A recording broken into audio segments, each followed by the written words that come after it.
Let's do a TBR.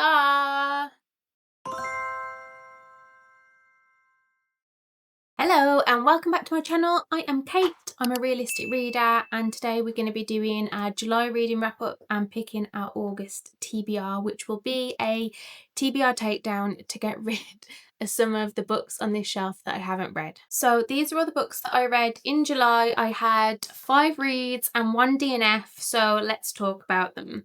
The first book that I read was Problematic Summer Romance by Ali Hazelwood, and I've spoke about this over on my TikTok channel, but I enjoyed it. I gave it 3 stars, but I just don't think I'm a fluffy romance kind of girl. It was a nice enough book, but it didn't have me sort of like really excited about the characters and the romance.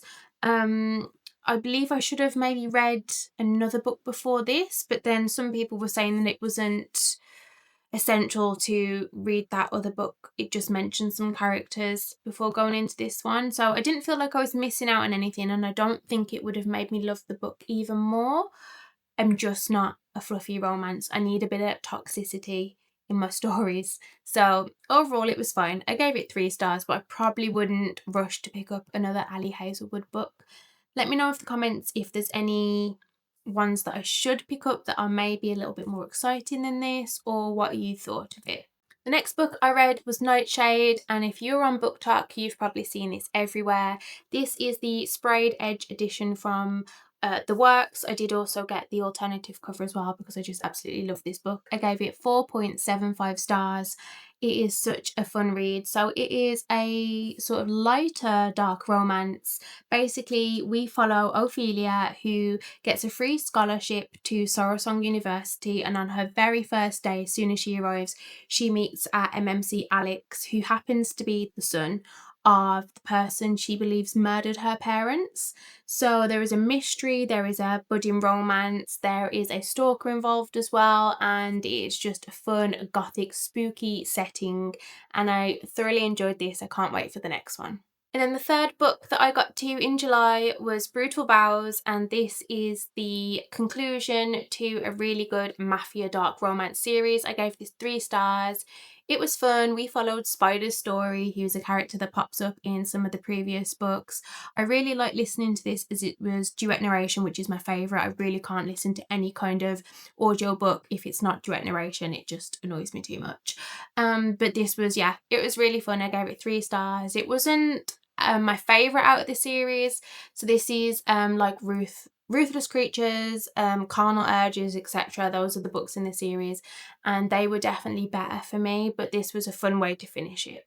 And then I needed a thriller palette cleanser, so we picked up Never Lie by Frieda McFadden. I gave it 3 stars. It was, again, a fun thriller. There's a real like mystery element to this, and I was quite surprised by the twist. Although it is a short book, I think it's just under 300 pages. It read really well, really fun, sort of what you expect from Frieda. She keeps you engaged, she keeps you guessing, and it was great to mix up my genres this month and reach for something different. And then we had my first 5-star of July and my third 5-star of the year. It was Bone Deep by Rachael Chadwick. If you follow me on TikTok, you've seen me rave about this book. It is a dark psychological romance, and it is chef's kiss. It's so good.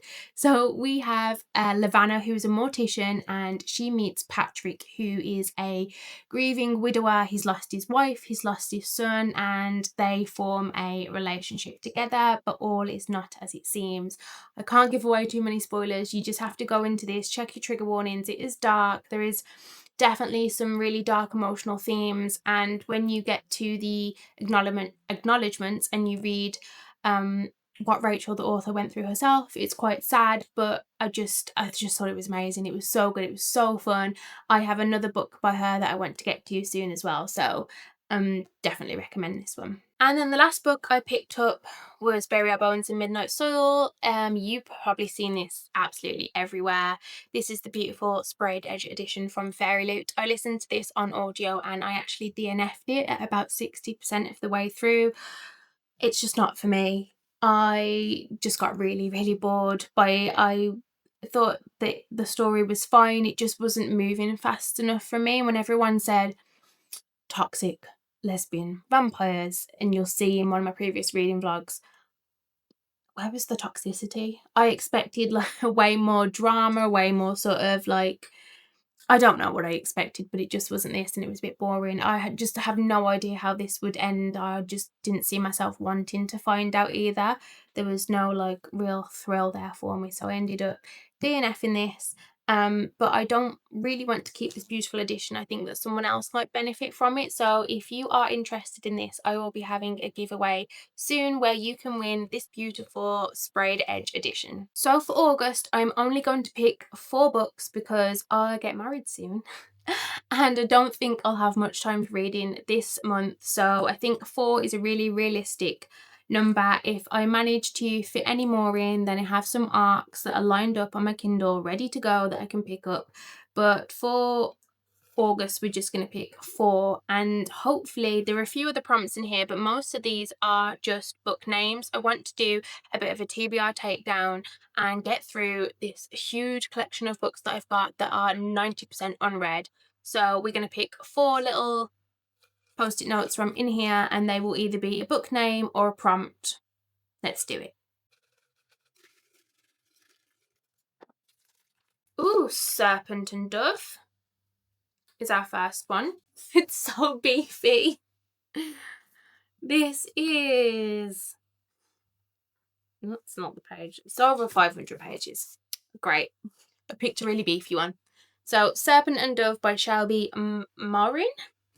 So it says, bound as one to love, honour or burn, a witch and a witch hunter thrust into holy matrimony. There was only one way such a story could end, a stake and a match. So this has been on my TBR probably for about 2 years. And Heard Good Things. I feel like it was really popular on BookTok at one point. So it's got a little quote from Sarah J Maas, so I'm sure it's going to be good. Yeah, so this will be our first book for August. Number 2. Please be a small book. Please be a small book. We have a Frieda McFadden book. So that'll serve as a palette cleanser, and I have a few of those that are quite short. So let me have a look.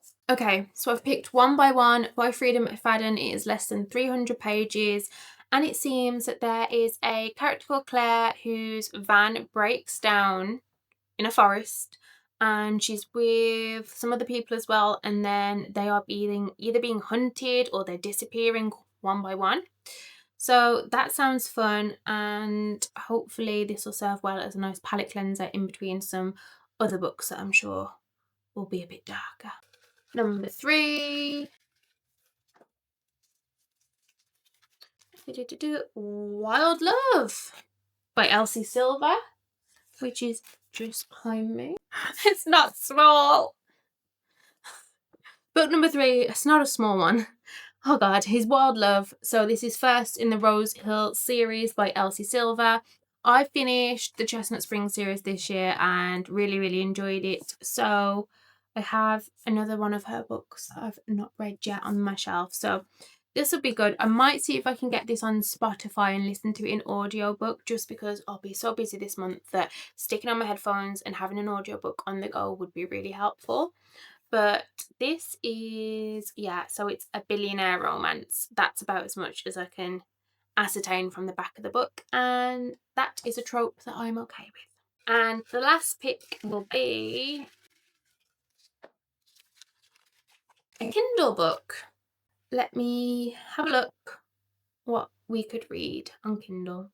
I might pick an arc. I have a few arcs that I'm really excited about. I'm just finishing up one at the moment. That'll be the first that I'll tick off. So I think we're going to go for Crown of Briars, which is a Beauty and the Beast fantasy retelling. It is part of the Crowns of the Fae series. And it says, he must wed her to break the curse. She must kill him to save her kingdom. So that's exciting. Yeah, so that'll be our 4th book, and that ticks off the Kindle book prompt. These are all the books that I've picked for my August TBR. It's going to be a really busy month, but I'm excited to get to some of these, and I will let you know how I get on.